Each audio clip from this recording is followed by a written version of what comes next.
We got a first NHL goal, a shutout from Saros, and a win for the Nashville Predators. We're going to recap last night's game, including our one word, and we're going to tell you which Nashville player totally shocked us.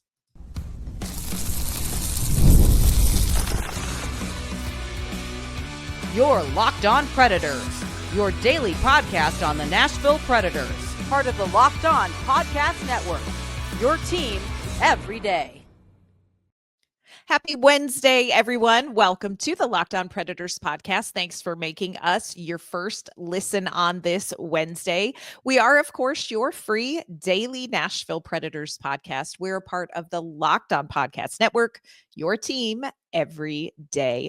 We are going to kick off this episode welcoming any first-time listeners. And of course, we are giving a shout out to our Locked On Predators insiders and our everydayers.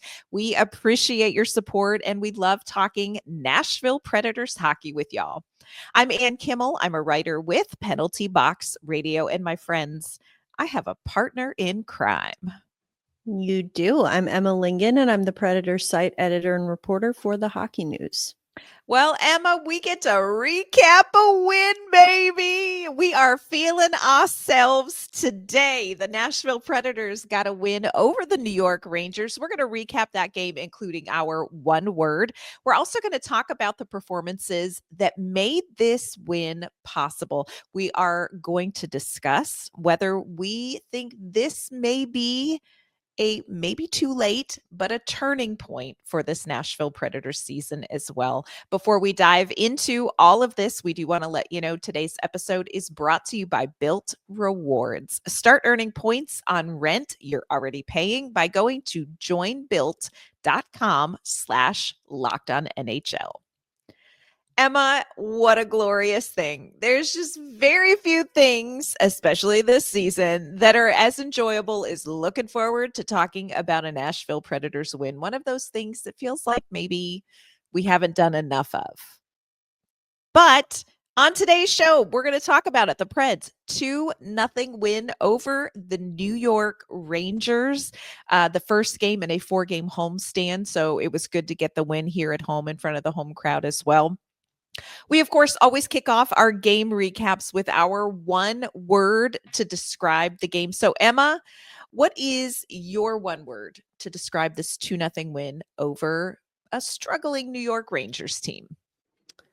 I, first of all, very proud of myself for sticking to the one word rule. I'm going to go, thank you. I'm going to go with desire, because this looked like a team that had the desire to win. They wanted to win this game. And it was a winnable game for them. You know, like you said, Rangers are struggling coming into this. And Jonathan Marchessault, we talked to him after the game, and he said, we played like like a team that knows how to win. And that is like, you know, we had been missing that. It sounds so simple, but we hadn't been seeing that from this team. This looked like a team that did not know how to win games. And, you know, remember that stretch? How many games were they up by 1 and then they, you know, give up 2 goals in the third period, end up losing? Like, that's not a team that knows how to win games. This is a team that looks like they know how to, and they want to. And we saw this after the game. We talked to, like I said, Marchessault, we talked to Andrew Brunette, we talked to some other players, and, you know, I think it was it Andrew Brunette who said, if you watch the way that we played, especially in, you know, the end of the third period, that I will give credit to the Rangers. They did not go quietly. They fought. They really put up a fight at the end of the third period there, applied a lot of pressure, and Nashville was there to answer the bell. They didn't say, well, we're up by 2. Yeah, it's fine, because they've seen how that's worked out for them before. So they actually responded the way you'd want to see them respond in that situation. And like Andrew Brunette said, if you watch the way that we played in the last 5 minutes of that game, you would have thought that we're a team that wins a lot of games. And as I said before, this if they keep playing like this, they are going to win more games than they lose. And so I think it's good. We've been talking about consistency. We need to see consistency from this team. Yes, they lost to Colorado in their last game, but this is now 3 consecutive very strong performances by this team. And so to me, that is, you're building the kind of consistency that you want to start seeing. That is going to be huge for Nashville going forward. And you said it, this was something that they could not do. They could not put together solid back-to-back performances. And this game had some ebbs and flows to it. The start, not glamorous. But they really pulled out some really important play when they needed to, which is kind of why I selected my one word, and it's not one word. So Emma wins this round for sure. But my one word is Barry Manilow's Even Now album. One of the greatest albums ever made. Just so we're clear, Barry Manilow's Even Now album, just bangers. But on this album that has like Copacabana and Even Now and Can't Smile Without You, there are a couple songs where you're like, skip. Like a Linda song, I could pass. I'm fine without that one. Losing Touch, not so much for me, thanks. And there were a couple of those moments with this game where you were like, ooh, I would like to skip ahead. And I thought the start of the first period, oh my gosh. Emma, there were more icings in that first period than a Nothing Bundt cake store or a Publix bakery. I literally was like, are we ever gonna stop doing the thing that they kept doing? The first period, like it was like, okay, guys, come on, get going. But they were able to stave off, thanks to several different key plays. They were able to stave off what the Rangers were doing in the first period and were able to get to their game. And you saw them play really well, as the game progressed. So there were some bangers in this game, and then there were some Linda songs in this game. We, of course, always ask our Locked On Predators insiders for their one word. I love Rebecca's one word, and I think she nails this. She says, my one word is progress. You are definitely seeing some chemistry come together. And, we'll talk about that coming up. Jonathan Marchessault talked about that as well. Dustin said, my one word tonight is Wilsby with the Skillsby. Like, come on. That's so great. Like, my face when the Swedish defenseman scored. And Lee said, my one word, jungle juice, because this game had a little bit of everything and it got wild. It got wild, Emma. This game had a little bit of everything. One of the things that jumped out at me in this game were the number of full body blocks by the Nashville Predators. Not just like, I'm going to turn sideways and try to block the puck, but like diving parallel to the ice, full body blocks. This team did not want to lose this game. Yeah. And I mean, all credit, of course, to Juuse Saros, who's like certainly earned a shutout after having to carry this team on his back for really the entire season so far. And I think that he's, much credit to him, but I'm sure he's, in there dapping up Luke Shen and Brady Shea and Adam Wilsby, like, hey, thanks guys. Kevin Gravel, like, I think all of them. I think every defenseman at some point had one of those diving, like dramatic saves, like full body saves, like you said. And so, I mean, to their credit, Nashville played excellent defense, really through like the first. You kept hearing, the first period that wasn't our speed. It was we weren't quite at our game, and it's like offensively, yes. Would have been nice if they had, cleared the puck once in a while. But they were, with the amount of time that they were spending in their zone, they were protecting the house like big time. Now, it would have been nice if, like I said, if they had gotten the intruders out of the house. But they were Kevin in Home Alone. They were protecting the house. He didn't call the police. They didn't call the police. They didn't say, get these guys out of here. They're like, no, this is my house. I have to protect it. And that was the team in the first period before the offense finally showed up. I love that analogy. And also top tier Christmas movie there. Coming up, we are going to talk about that performance by Juuse Saros. Of course, again, earned the shutout against the New York Rangers. We're also going to tell you about a couple other players that caught our eye in this performance.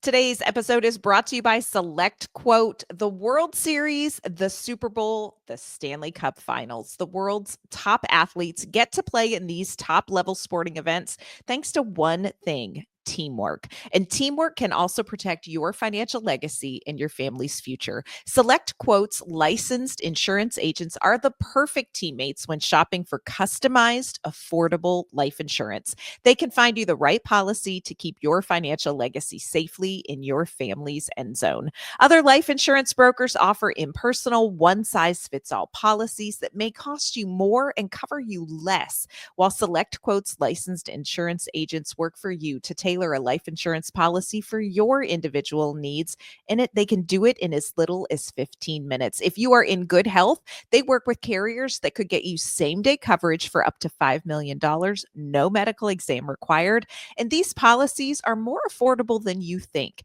You could get coverage for up to $1 million for as little as $20 per month. Head to selectquote.com and a licensed insurance agent will call you right away with the right policy for your life and your budget. Again, go to selectquote.com/LockedOnNHL today to get started. Get the right life insurance for you for less at selectquote.com/LockedOnNHL.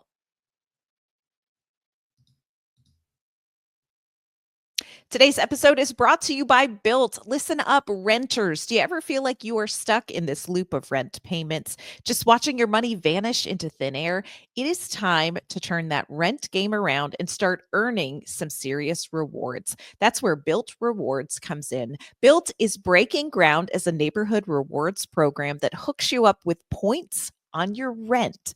Every month, pay your rent and watch the Built points roll in. You can use points to jet off on a dream vacation. You can put your points toward a flight or a hotel stay, or use those points to book fitness studio classes. You can redeem them towards a future rent payment. They are designed to meet your lifestyle.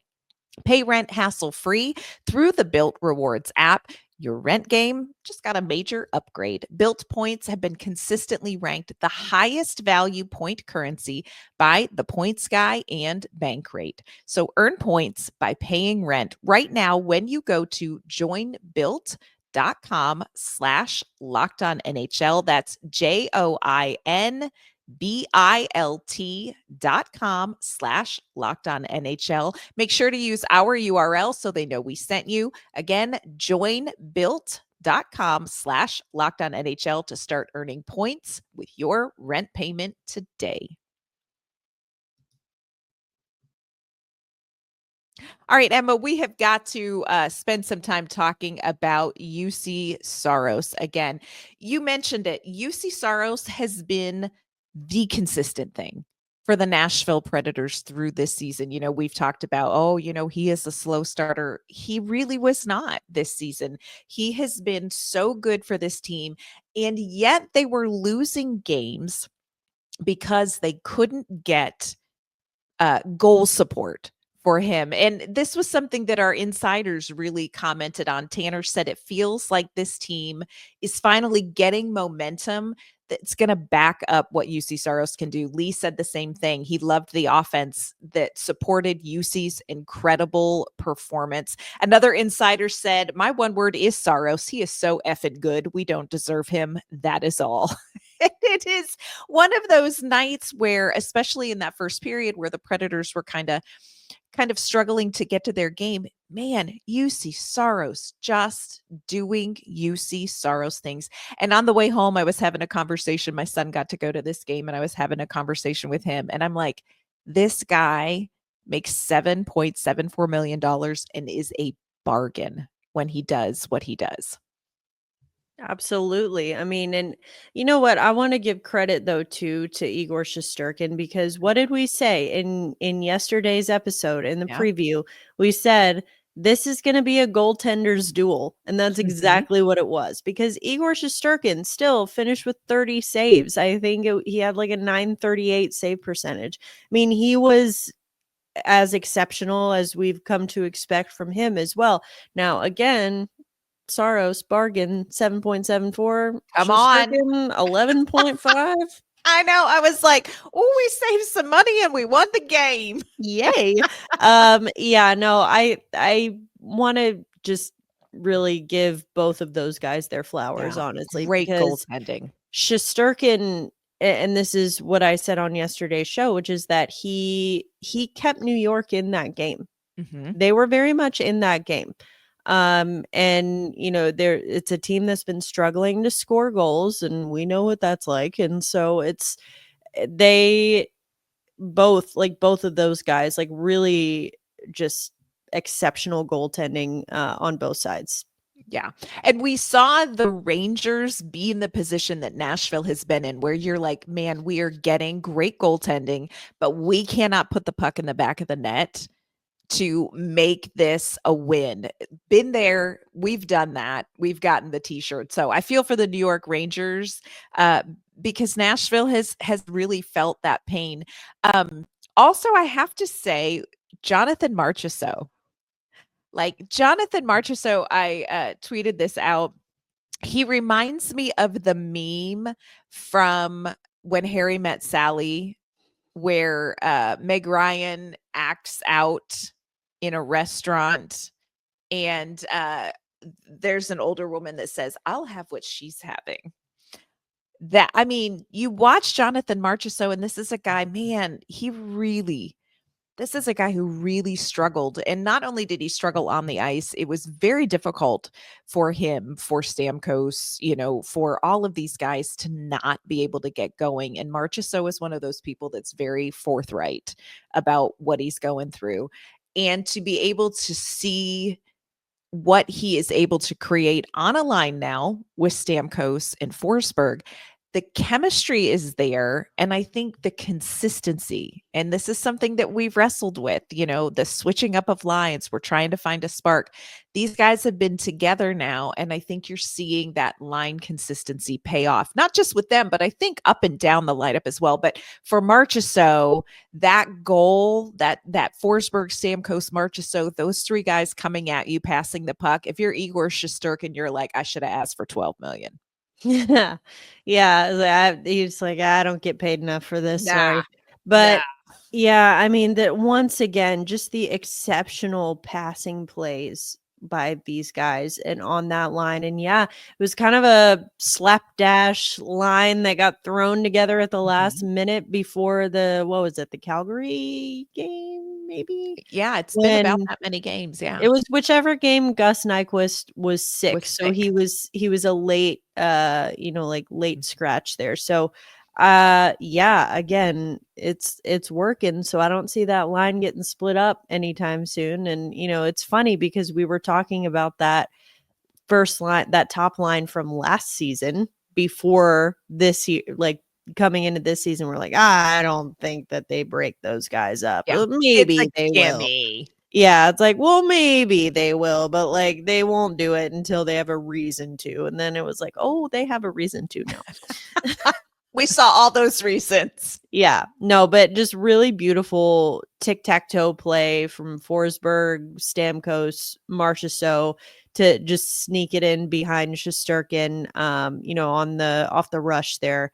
Just really, again, these are the kind of plays that we were expecting to see from this team. This is what this roster is capable of at a consistent pace, and we are finally starting to see that, because again, that beauty of a passing play, that is not the first time we've seen that from this line. We're starting to see it game after game, and it's like, aha, all right, this is took us a while. We certainly took the scenic route, and it was not very scenic, but we took like through a dump.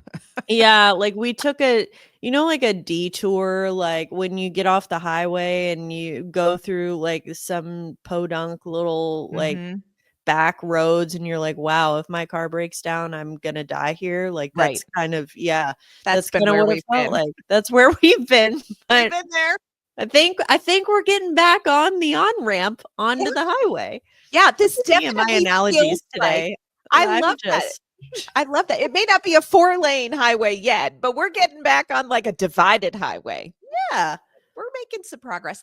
I do want to talk about the defense because you have to remember Nashville is playing without 3 of their top defensemen. Roman Josi out, Alexander Carrier out, Jeremy Lauzon out. Now, they both skated yesterday morning for a little bit at morning skate, not necessarily with the team, but we knew before game time that they weren't going to be back. And I just want to shout out, obviously, Brady Shea and Luke Shen holding down the fort as the veterans, and you've got to love that.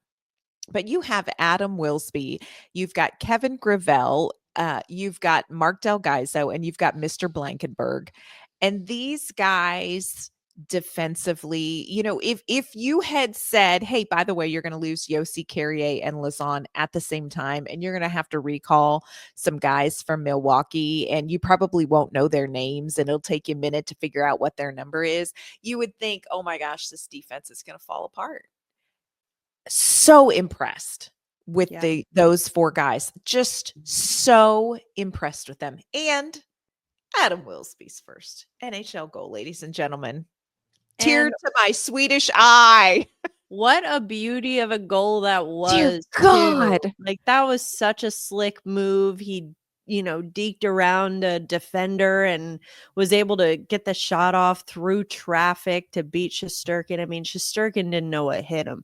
And like that was a beauty of a first goal. And it's especially after we thought he had his first goal against Dallas, and then it got taken off the board because it was offside. I mean, it was offside. It was, but we didn't have to be happy about it, but it was. Yeah. And so, like, I think that's huge. Like, it's hard for that to happen, for that to be your first goal, or you think it's your first goal, and then to have it taken away from you. I think the fact that he was able to rebound so quickly, just 2 games later and get the first goal for real, and it be a beauty of a goal, and it be against one of the best goaltenders in the NHL. Like that, I think was, icing on the cake. It was just like, it was really well deserved. And it's interesting too, because Wilsby is not, now you wouldn't think this to watch the goal, but he is not an offense first defenseman. That's not usually his game. He's not Roman Josi out there, but on that play, it sure looked like he was. I mean, like Roman Josi, look out. But no, I mean, like it was really, really good, because I think it shows the fact that he was able to kind of come back and get his actual first goal so quickly. It was, it shows confidence, it shows poise. We talked to Jonathan Marchessault, as I mentioned, after the game, and he said kind of, I was thinking the same thing, that talking about Wilsby, he said he's an NHL player. Like he is an NHL player, because, we saw obviously Tuesday morning, Fedor Svechkov got reassigned to Milwaukee. That, just from talking to a bunch of people, kind of seemed like that was always sort of the plan for his call up, to be temporary. It wasn't, unless he came in and completely just, tore the roof off the place, that, it wasn't going to be forever. And so I think that they were impressed with what they saw, and they know now what they're getting in him if they do have to call him up again. But with Wilsby, it was like, I don't know. We'll see. Call him up. I mean, he just made his debut this year. We didn't know if it was going to be a Svechkov situation or if he was going to stick, and then obviously these injuries, you hate to have injuries happen, but that created an opportunity for a guy like Wilsby. And, at first you think, well, is he just a body, to right, fill you gotta the have empty? somebody. Yeah, you gotta have someone. But no, I mean, he is actually making a serious impact. And so for me personally, not just after the Rangers game, but after the last 3 games in particular, I don't see Wilsby going back to Milwaukee. That is really, I think, going to be one of the difficult decisions, because you watch how those guys have stepped up, especially Adam Wilsby, where you're going to send him back to Milwaukee. This is one of those players where like the Nashville Predators are better when Adam Wilsby's on the ice. It was a great goal. And we got a chance to talk to him real quick in the locker room after the game. Oh my gosh, was he was really excited. It was really great to see, and he so appreciated the crowd reaction when he scored the goal. He appreciated the crowd reaction when his goal was announced too. So it just was a great moment, and you knew the Preds needed that second goal, and to have it be from Adam Wilsby in his first actual it counts NHL goal was amazing. Coming up, there was one player who shocked Emma and I in last night's game, friends. We have got to talk about Mark Del Gaiso.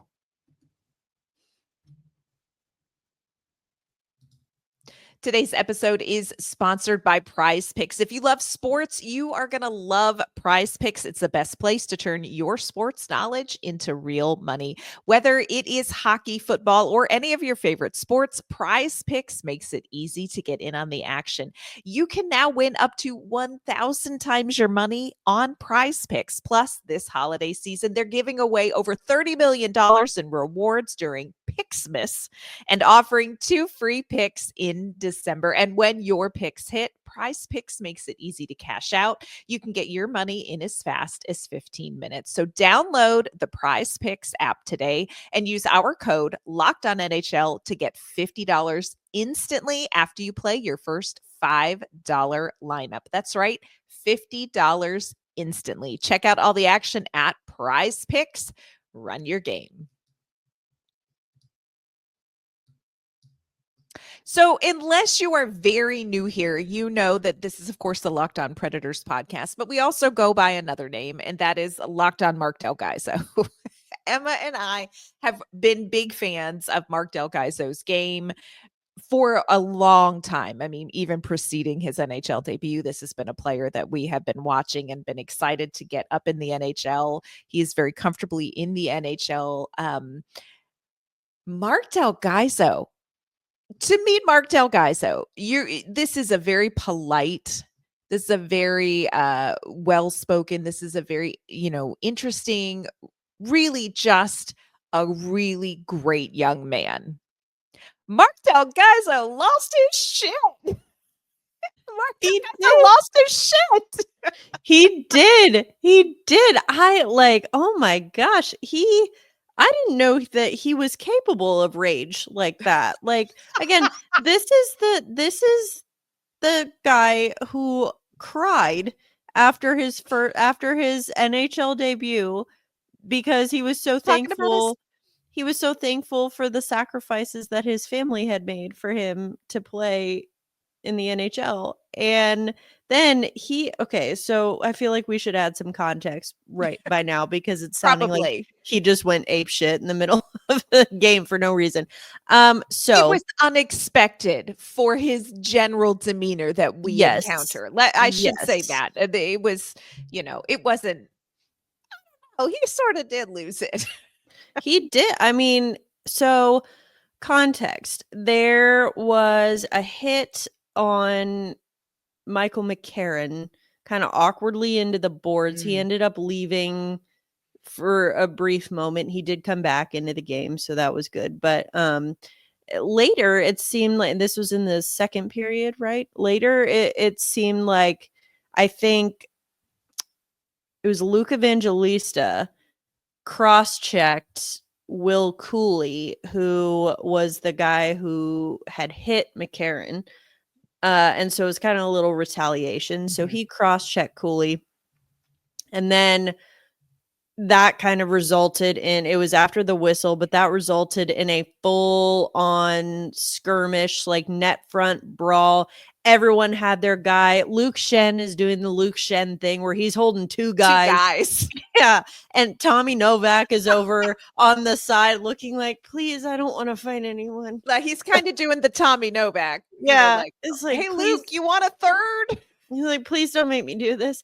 But then Mark Del Gaizo, who now we have seen that he's not afraid to get in and, mix it up on the ice. Like it is part of his game. He can be an agitator for sure. Yeah. But I don't know what happened. There was Alexis Lafreniere got involved. There was a roughing penalty. At all told, I think there was 16 total penalty minutes that resulted out of this whole kerfluffle. Yes. But it was the original cross check from Evangelista, and then there was the roughing from Lafreniere, and then Will Cooley lunged at Mark Del Gaizo. I thought I was like, this is the night that I have to bail Anne out of jail. This is Anne has bail money, and Mark Del Gaizo, I would spend it on Mark Del Gaizo. I was like, oh my God, this is I'm going to be Anne's one phone call from jail and come pick her up because she attacked the guy who attacked Mark Del Gaizo. But I mean, they dropped gloves. They just went at it. And it wasn't just, the fight itself was over pretty quickly, but then he's going to the penalty box and my man is fired up. And we just said to each other, we're like, he just went full New Jersey on his ass. I was like, literally, of course, Emma and I are sitting in media row being professional, and I'm picking up my phone and I am blowing up Emma's phone. We're texting furiously about this. And I'm like, I don't know who that guy is, but he is directly in my invisible backpack of hockey grudges. But Mark Del Gaizo had a lovely rear naked choke on the guy at one point. And the sass coming out, I was like, Mark Del Gaizo has a brother. Because that's how, you love your brother. Yes. You love your brothers until they make you cross that line. And we were like, oh, Mark Del Gaizo's over the line. I tweeted, I was like, I think we just witnessed his villain origin story. Like just right in that moment. Right there. I was like, right there. I was like, I like you said, acting very professional, but the whole time I feel like in general, I'm not very good at hiding my thoughts or I have an expressive face. And so I think even though I was being quiet and professional, I feel like my face the whole time was like, I know. What? I was like, is he really do that? And I did get to talk to him afterwards. See, even Minka's like, I saw the whole thing. She's like, that was crazy. It was crazy. But yeah, I did have a chance to talk with him afterwards, and he was still fired up about it. He's like, yeah, basically why are you surprised? I was like, well, excuse me. I apologize. I was not familiar with this side of you. Not even just this side of your game, but this side of your being. I did not know that you had it in you. I would love to know birth order. We'll have to research what his birth order is. I know he played hockey with an I think he has an older brother that he played with. I think he might be the middle child. Don't quote me on that. I don't know, man. He got mad like a youngest. As a youngest, he got mad like a youngest. But we're going to have to research this. But I have to tell you, if you think Mark Del Gaizo was mad, you should have seen the things I was texting Emma. Oh, yeah. Because I was not happy. But Mark Del Gaizo, and again, no reflection on him not having a game that is agitating, aggravating, in the mix. But Mark Del Gaizo flipped that switch, and we were like, okay, we were shocked by it. We're like, he is seeing red. He is seeing red, and honestly, a little bit scary. Yeah, it's a little bit scary. But but it was a great energy boost, I think, for the crowd, for the team, where they were like, you know what, we're not going to do? We're not going to take it. Yeah. And, and look, the Rangers came in a desperate team. This is a team that really needed this win. And Nashville was just not having it. Like, they weren't going to give that win up. And so, yeah, it was a saucy moment brought to you by Luke Evangelista, who was buried under a couple players at one point, and scrappy Mark Del Gaiso. Shocking. Shocking, you all. And poor Tommy Novak over on the board, like, please don't make me fight someone. Yeah, like, I'm good. Hey, Luke Shen, you want another? Yeah. I got a guy here for you. Yeah. Bless. That's just not, I can't imagine. Can you imagine if Tommy Novak went Mark Del Gaiso? Yeah. No. He, okay, I said, yeah, I didn't think Del Gaiso had it in him, but he's also from New Jersey. I'm like, he's got to have a little bit of an edge. He's a blue collar kid from New Jersey. Like, he has an edge. Yeah. Tommy Novak is a quiet kid from Minnesota. Yeah. Like, I really don't think he has that in him. I would be genuinely afraid if I ever saw that out of Tommy Novak. We would probably need to loan him some of my bail money. Probably. Cross that line. But hey, all of that to say, Juuse Saros' performance, a goal from Adam Wilsby, the top line contributing, Mark Del Gaiso getting saucy, all came together to give the Nashville Predators a really important 2-0 win. Look, we know that this team still is where they are in the standings. But Emma, real quick, do you feel like this could be the start of something, kind of a turnaround for this Predators team? I do. I mean, I started feeling like that against, obviously the Dallas game was a win, of course, a pretty, decisive statement win. But I think even in Colorado, the way that they played, I'm like, okay, all right. This, I think, is the start of something. Again, not saying 18-game point streak, but I think that we're starting to see them click in the the potential that this roster has. Just we kept talking about on paper, fantasy hockey, all of that. Like, we're finally starting to see it in real life. Yeah, I would agree with you. I think the thing that is most encouraging is I see an identity. Yeah, I wasn't real picky about what the identity was. We just needed one desperately, and you didn't know what this team was and what they were going to do. And I feel like the last couple of games we're consistently seeing an identity from this team. So will this be the start of something? We're going to have to wait and see, but it was a really important win for the Nashville Predators. Tomorrow, they're going to be right back at it. They're going to be hosting the Pittsburgh Penguins, including Cody Glass and Phil Tomasino. So we are going to be previewing that game. We are also going to be hoping they bring us Smiley cookies from Eaton Park. We'll see if that pans out for Emma and I. Before we log off today, though, Emma, will you let everyone know where they can find you and your work? You can find me on social media at Emma_Lingen, and you can find my work at the Hockey News.